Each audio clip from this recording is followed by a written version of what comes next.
بسم اللہ الرحمن الرحیم۔ خیر ٹی وی کے معزز ناظرین اور سامعین کو آج کی ویڈیو میں خوش آمدید کہتے ہیں اور دعا کرتے ہیں کہ اللہ تعالیٰ اپنے حفظ و امان میں آپ کو رکھے، آمین۔ ہماری آج کی ویڈیو رسول خدا اور امام علی علیہ السلام کے جلیل القدر اور باوفا صحابی حضرت عبداللہ ابن عفیف سے متعلق ہے۔ حضرت عبداللہ ابن عفیف بہت بہادر دلیر شخصیت کے مالک تھے۔ حضرت علی کے ہمراہ جنگ جمل میں ان کی ایک آنکھ تیر لگنے سے ضائع ہو گئی اور دوسری آنکھ کی بینائی معرکہ صفین میں ایک تیر نے لے لی۔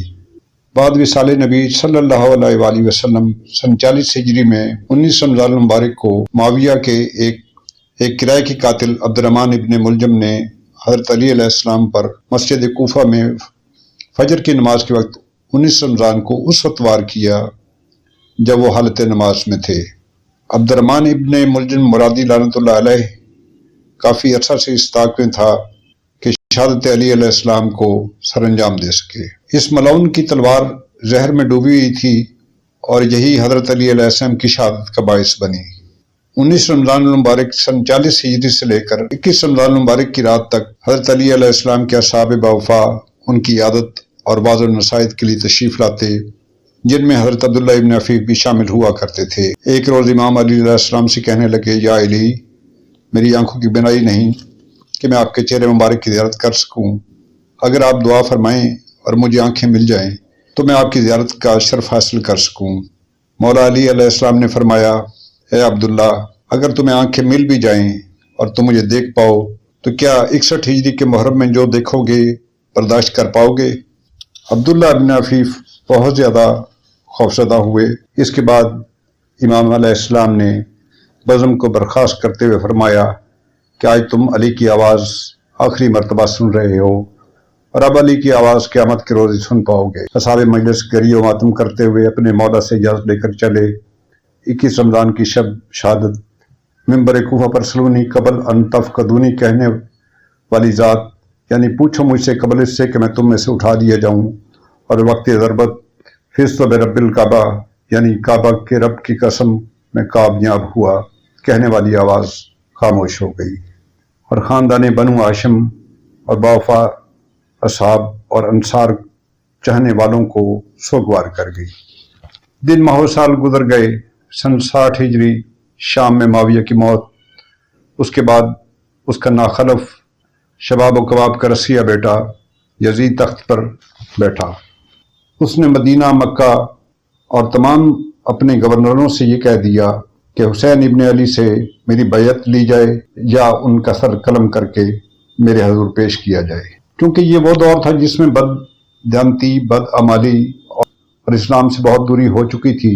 اس لیے مدینہ، مکہ اور کوفہ اور دوسرے علاقوں کے لوگ بہت زیادہ نالان تھے۔ امام حسین علیہ السلام نے حضرت مسلم بن عقیل کو حالات پتہ کرنے کے لیے کوفہ کی جانب روانہ کیا۔ کچھ دن کے بعد انہوں نے اپنے خط میں اظہار فرمایا کہ یا حسین علیہ السلام، کوفہ کے 40,000 افراد آپ کی بیعت کرنے کو تیار ہیں، آپ تشریف لائیے۔ چنانچہ امام حسین علیہ السلام اپنے 18 خاندان کے افراد اور 54 اصحاب کو ساتھ لے کر مدینہ سے مکہ کی طرف حج کی خاطر گئے، لیکن وہاں جا کر محسوس ہوا کہ یزید کے اہلکار وہاں بھی امام حسین علیہ السلام قتل کرنے کے ارادے سے موجود ہیں۔ حالات کی نزاکت کو دیکھتے ہوئے امام علیہ السلام نے اپنے حج کو عمرہ میں تبدیل کیا اور کربلا کے راستے سے ہوتے ہوئے کوفہ کی طرف روانہ ہوئے۔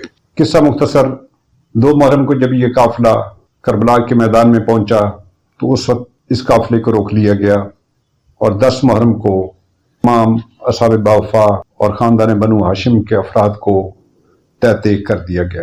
بچ جانے والی عورتیں، بچے، بوڑھے، ان تمام کو اسیر کر لیا گیا، لاشوں کو پامال کر دیا، سروں کو کاٹ کر نیزے پہ چڑھا دیا یا کوفہ کی طرف روانہ ہوئے تاکہ عبداللہ ابن زیاد کی، جو کہ حاکم کوفہ تھا، اس کے سامنے پیش کیا جائے۔ اس ضمن میں آپ کو عبداللہ ابن زیاد کے بارے میں بھی کچھ بتاتے چلیں تاکہ اس کی شخصیت کا بھی آپ کو اندازہ ہو سکے کہ یہ وہ شخص تھا کہ جس کی ولادت کے 4 دعوے دار تھے، یعنی کہ اس کی ولدیت کے 4 دعوے دار تھے اور اس کی ولدیت کا قرآن داری کے ذریعے فیصلہ کیا گیا تھا۔ اس سے آپ اندازہ لگائے کہ یہ کتنا کافر، ظالم، فاسق، فاجر شخص تھا۔ کربلا کے تمام حالات و واقعات چونکہ عبداللہ ابن زیاد اور یزید تک پہنچ چکے تھے، چنانچہ ایک روز عبداللہ ابن زیاد نے تمام کوفہ کے افراد کو مسجد کوفہ میں بلایا اور ایک طویل خطبہ دیا، جس میں یہ بتایا کہ وقت کے حاکم یزید کے خلاف حسین ابن علی نے بغاوت کی اور ہم نے اس کے تمام افراد کو، انصار کو قتل کر کے ان کے سر تن سے جدا کر دیے، لاشیں پامال کر دیں، بچے بوڑھے اور عورتوں کو ہم قیدی بنا کر کوفہ کی طرف لا رہے ہیں، اس کے بعد ان کو ہم شام میں یزید کے سامنے پیش کریں گے۔ مسجد کوفہ کی اس مجلس میں حضرت عبداللہ ابن عفیف اپنے جوان مرد قبیلے کے لوگوں کے ساتھ موجود تھے۔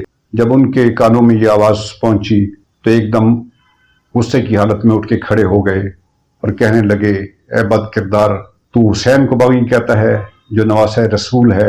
میں نے اپنی ان آنکھوں سے دیکھا کہ رسول اپنے نواسے حسین اور حسن علیہ السلام کو اپنے دوش مبارک پر بٹھاتے تھے، ان کی آنکھوں، لبوں اور گلے کو چوما کرتے تھے، اور میں نے اپنے کانوں سے یہ بھی سنا کہ رسول پاک نے فرمایا کہ حسین منی وانا من الحسین، کہ حسین مجھ میں سے ہے اور میں حسین میں سے ہوں۔ تو کیا تو نے ان ہستیوں کو شہید کیا اور پابند سلاسل کیا؟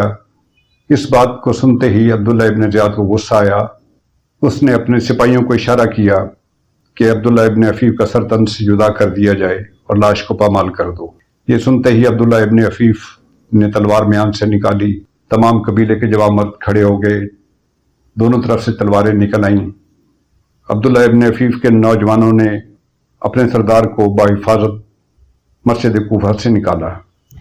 اس کے ساتھ ہی عبداللہ ابن زیاد نے اپنے ہرکاروں سے یہ کہا کہ کوفہ کے تمام در و دیوار سجا دیے جائیں، ڈول باجے تماشے ان کا اہتمام کیا جائے، لوگ زرق برق لباس پہنے اور آنے والے جتنے بھی اسیر ہیں ان کا گرم پانی سے استقبال کریں اور پتھر مار کر ان کو زخمی کریں۔ عبداللہ ابن عفیف کے تمام نوجوان اس کو بحفاظت اپنے گھر تک پہنچا گئے۔ رات ڈھل گئی۔ کسی ایک پہر میں عبداللہ ابن زیاد نے اپنے لوگوں کو کہا کہ عبداللہ ابن عفیف کے گھر پر حملہ کر دیا جائے۔ چنانچہ اس کے ہرکارے اور لشکر کے لوگ، سپاہی تلواریں لے کر، نیزے لے کر، بھالے لے کر حضرت عبداللہ ابن عفیف کے گھر پر حملہ آور ہوئے۔ اس وقت حضرت عبداللہ ابن عفیف اکیلے تھے، ان کے ساتھ ان کے ایک چھوٹے سے پوتے تھے، آنکھوں سے نظر نہیں آتا تھا۔ انہوں نے اپنے پوتے سے کہا کہ بیٹا مجھے میری تلوار اٹھا کر دو اور مجھے صرف اتنا بتا دینا کہ دشمن کس طرف سے آ رہا ہے۔ غرض ہے کہ اس مرد مجاہد نے کافی دیر لشکر عبداللہ ابن زیاد کا مقابلہ کیا اور آخر کار شہادت کے درجے پر فائز ہوئے۔ اللہ ان کو بریک رحمت کرے اور اپنی رحمت و برکت نازل فرمائے۔ اگر آپ کو ہماری ویڈیو پسند آئے تو اس کو لائک کریں، سبسکرائب کریں اور بیل آئیکن کے بٹن کو دبانا مت بھولیے گا، اور اپنے دوست احباب میں اسے شیئر کریں۔ ٹی وی کی اگلی ویڈیو تک کے لیے آپ سے اجازت چاہتے ہیں۔ اللہ نگہبان۔ خدا حافظ۔ السلام علیکم۔